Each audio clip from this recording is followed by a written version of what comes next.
নমস্কার বন্ধুরা, সবাই কেমন আছো? আশা করি সবাই ভালো আছো। আজকে অনেক দিন পর আবার একটা ভিডিও নিয়ে চলে এসেছি, মিনি ব্লগ। অনেক দিন ভিডিও শর্টস কিছু করা হয়নি। তার কারণ হচ্ছে, অনেকগুলো কারণ আছে। প্রথম কারণ হচ্ছে ফোনটা একটু খারাপ ছিল। দ্বিতীয় কারণ হচ্ছে রায়ের শরীরটাও খুব খারাপ ছিল, আমাদেরও মন টন খুব খারাপ ছিল, যে কারণে আর কোনো ভিডিও করা হতো না। তাই ভাবলাম সব কিছু মোটামুটি এখন ঠিকঠাক আছে। আর অনেক দিন বাড়িতে বসে বসে ভালোও লাগছে না, অনেক দিন বাড়িও যাওয়া হয়নি, তাই একটু ঘুরে আসি। আচ্ছা, বাড়ি বলতে গ্রামের বাড়ি যাওয়া হয়নি অনেক দিন। গ্রামের বাড়িটা হচ্ছে আমার সন্দেশখালি, আর সন্দেশখালি নিয়ে যা ঝামেলা চলছে কম বেশি সবাই জানো। তো এখন মোটামুটি একটু ঠিকঠাক হয়েছে, তাই ভাবলাম একটু ঘুরে আসি। তো বেরিয়ে পড়লাম আমরা সবাই মিলে, এখন বেরিয়ে পড়েছি এখন টোটোতে।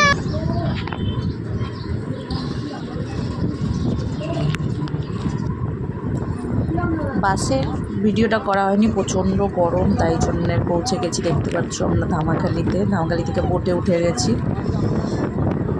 খুব সুন্দর লাগছে, আকাশে মেঘও করেছে।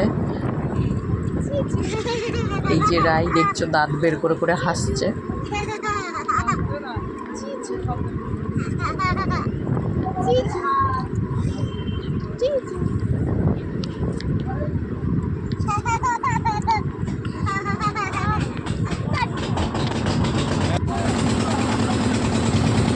খুব মেঘ করেছে, মনে হচ্ছে বাড়ি যাওয়ার আগেই মনে বৃষ্টি এসে যাবে, নাকি বুঝতে পারছি না।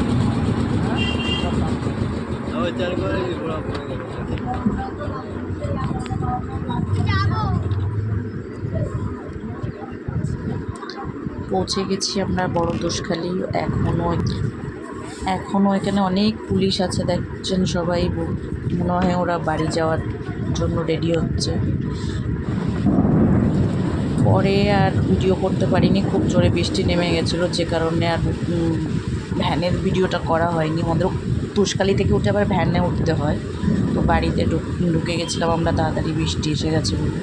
দেখতেই পাচ্ছ কত জোরে বৃষ্টি হচ্ছে।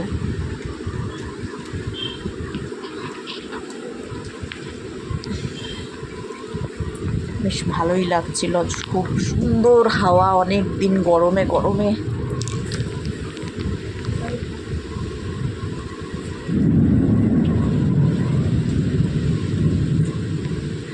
অনেক দিন পর বাড়ি এসে বাড়িটাও বেশ খুব ভালো লাগছে। এত সুন্দর সবুজ পরিবেশ, সুন্দর ঝোড়ো হাওয়াও দিচ্ছে। জানি না এখন কলকাতার দিকেও বৃষ্টি হচ্ছে কি না। তোমরা কেউ কলকাতার থেকে দেখে থাকলে প্লিজ কমেন্ট করো। তারপরে আর ভিডিও করা হয়নি, সেদিন কাদা ছিল, বাইরে বেরোনো হয়নি। পরের দিন সকালে রাই বেরিয়ে গেছে একটা লাঠি নিয়ে, কুকুর বিড়াল গরু সবাইকে তাড়িয়ে বেড়াচ্ছে। মা ডাকছে তোকে। ভিডিওতে আমি ভয়েসটা পরেই দিয়েছি, সেটা বুঝতেই পারছো। পরে আমি এডিটিং করে ভয়েসটা জুড়ে দিয়েছি। যে ফুল তুলেছে, খুব মজা করছে। আমি ভেবেছিলাম অনেক দিন পরে ওকে একটা খোলা জায়গায় নিয়ে গেলেও কী করবে না করবে, তোর তো খুব মজা লাগছে। একটা লাঠি পেয়েছে কোথার থেকে, নিয়ে সেটা নিয়ে সারা বাগান ঘুরে বেড়াচ্ছে।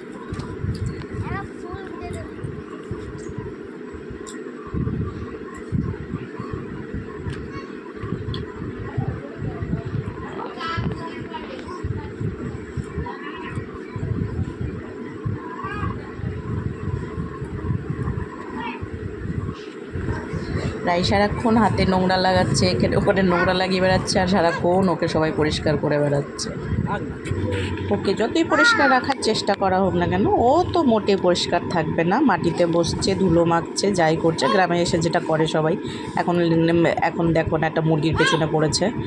মুরগিটাকে কি ভয় পাইয়ে দিয়েছে। আমরা ভাবলাম মুরগিটা দেখে ও ভয় পাবে, না মুরগিটাই ওকে ভয় পাচ্ছে। যাকে এখন আর ভিডিও করা হয়নি, কারণ এবার আমাকে রান্না করতে যেতে হয়েছিল। পরে আবার দেখা হবে আবার অন্য ব্লগ নিয়ে। Tata, bye bye.